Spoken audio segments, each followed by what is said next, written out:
Look at this glow on me. Yeah, that inner light shining. Look at this glow on me. Look at this glow on me. Oh, on me. Thank you so much for coming back to Sacred Seat TV, where women come home to ourselves with all due defiance. This is the topic of the conversation today. So I wanted to talk about what it means to be a defiant woman. Now, I myself, as a Black woman living in the United States, there is an air of defiance that we must have, period, point blank. And so this air of defiance, as I call it, is just the attitude that we will overcome anything that you throw our way, regardless of what it is, who it is, when it is. We will overcome it because we are what? Overcomers. And so I'm thinking about my life and just going back through all the many stages up to, how I got here at this present moment. And I'm thinking about who I was as a child. And I'm thinking about the first time that I had to accept the word no. And I recall this memory very vividly where, I was asking for something, my parents, I can't remember if it was my mom or dad. And the answer was no. And for some reason, that registered to me as, okay, well, Yvette, this is going to be a part of life. You're going to get no's. And at some point, you're going to have to accept that you can't get everything that you want. But that's not necessarily true from what I've come to know at this juncture of my life. Studying quantum mechanics and quantum physics and spirituality and meditation and all those different types of things, I have come to know that the very things that you are wanting are also wanting you back. And when we think about that in terms of science, it's explained in a way where, it's some kind of magnetism at play, where once you align yourself with a vibration of, knowing that something is possible for you and wanting that for yourself, then the universe will conspire to assist with that coming into the 3D realm. And so that's where you kind of get this notion of what you are wanting is also wanting you.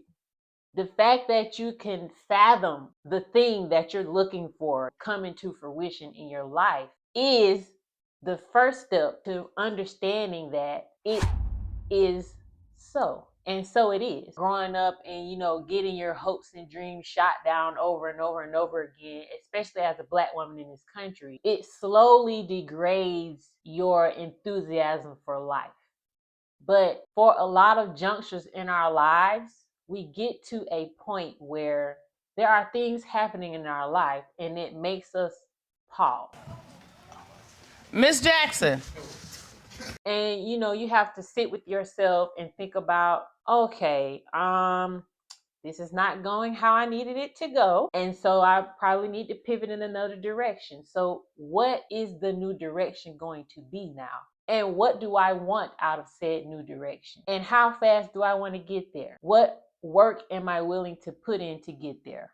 Coming back to the topic of defiance, I always knew for myself that I wanted better than what I saw in my community, whether that be how they were living or their mindset. I always knew that I just wanted better. Although there are a lot of twists and turns that, show up in your life and things don't necessarily go the way that you want them to, in the end, you kind of always get to where you want it to go. And that's the beauty in it all. And so you have this inner knowing about yourself. You have this inner knowing about your life and that small mustard seed of hope that you just know deep down inside that your life is not going to be what you see around you. With that knowing that you have deep down inside, say you come to the conclusion that regardless of whatever happens, regardless of what trauma or illness or setbacks that you experience in your life, that you're going to do it anyway. You're going to do it regardless. If you know me personally, then you know I have generalized anxiety disorder. That's what they told me. That's the medical diagnosis for the feelings that I was feeling on the inside of my body. But the spiritual diagnosis for the feelings that I was feeling in my body, I was not in coherence with the things that I needed in my life. I was not aligned to see the things that I wanted for my life. When I was in therapy with my previous therapist, started talking about what fear is and what courage is. Courage is not the absence of fear. Courage is just you picking up all of the shit that you have going on and all the chaos that you have going on in your life and going for the things that you want for yourself anyway, with all due defiance. And so that's where that spirit, that mentality, that drive comes from. Because I'm going to show myself that regardless of the things that show up in my life, regardless of the people that come in and out of my life, regardless of the illnesses that I experience in my body, I am going to do it anyway.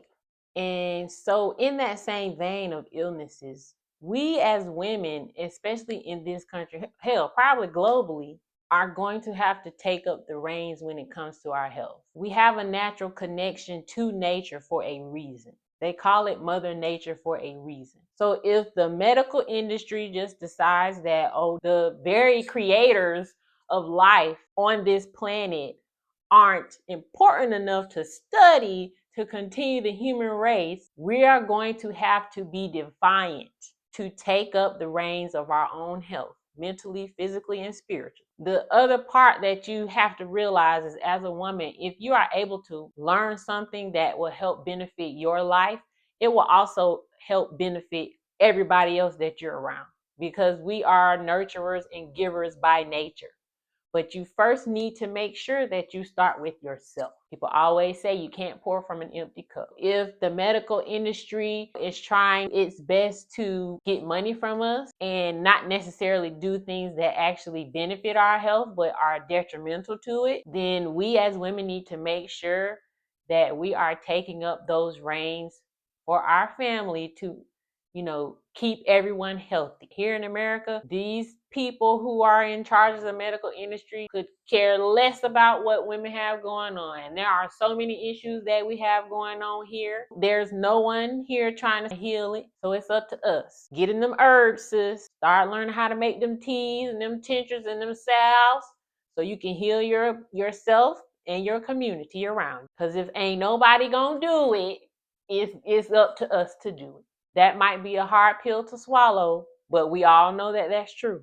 I'm tired of this, Grandpa. That's too damn bad! When it comes to politics, nobody's going to do it except us. Everyone who knows about the statistics from this latest election that we've had know very well what I'm talking about. Black women. In this juncture of history for this country, though, we have to be responsible for our people. Black women in America, our people.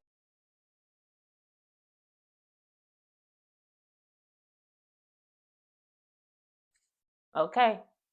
We can't be responsible for nobody else. The same way you need to be responsible for yourself, that needs to extend to your people and your community. And if you have enough energy to go a little bit further, then hey, go do what you can, sis.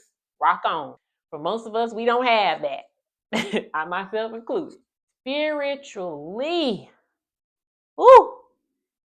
This is a hot topic for me. Because I will say my family has a certain tradition that they follow spiritually. And this is way more important than anything else that I've talked about here today. I will say for myself, I go meditate. That's why I'm learning about, the power of the mind and intention and manifestation and quantum physics. And I'm going to therapy and all those types of things. If you're not doing that, say what you might. Say what you need to.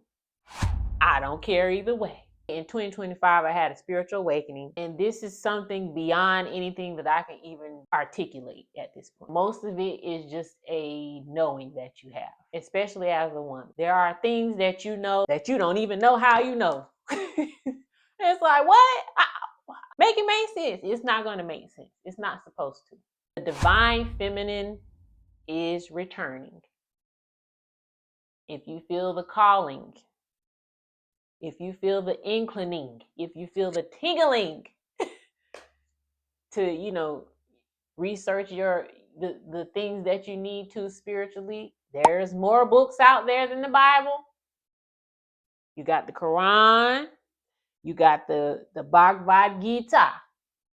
What else we got? A multitude of them. Spiritually, what are you here to do? Figure that out. Get into them books, sis. Get into them books. If you feel compelled to, get into them books and have no shame about it.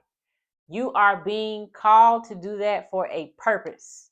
And if you feel the calling to share that with other people, do that. Because you're not called for no reason.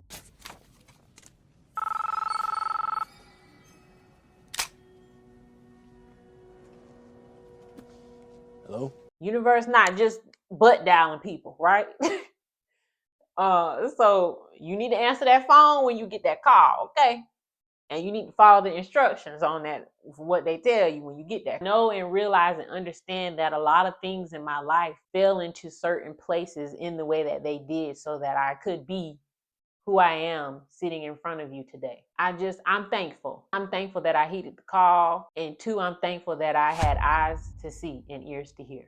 Your soul and your spirit is one of the most important things that you need to be a steward over. I think for me, the lesson that I learned was that when I was at my lowest and felt like I didn't have anything, I literally had to return to my spirituality. A lot of beautiful things have happened with me doing that. And I would say going within and figuring out who I am and why I'm here and who I'm here for. And it's been very beautiful to just see it all align and line up, because I was aligned. People talk a lot about alignment, but I don't think people talk about how to get there and what it means when you get there. When you're aligned, you're able to walk into your purpose. It's like you're just being guided. You just flow right into it. I spent so much of my life trying to figure out what my purpose was.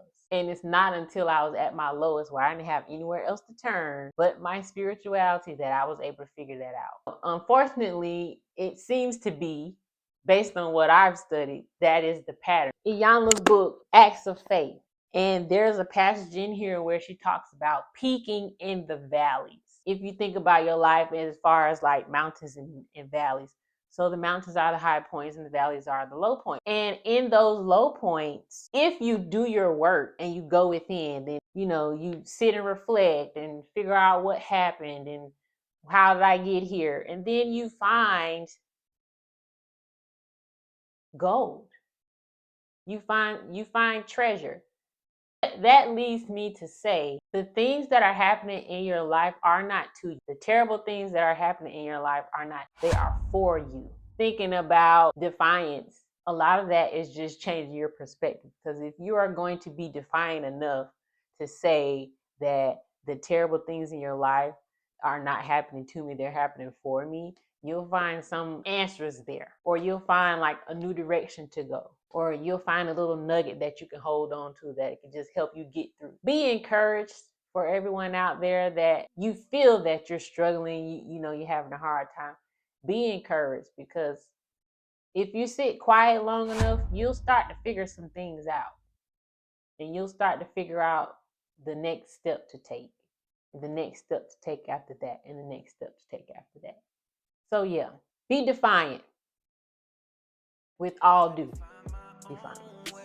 Walk through the fire, Hope came you out the enjoyed other this side. video. They tried to Thanks dim my so much shine, I for let the watching. darkness ride. Sacred Now everybody sees it, peace. ain't got nothing to hide. Look at this glow on me. Look at this glow on me. Yeah, that inner light shining. Look at this glow on me. Look at this glow on me. Oh.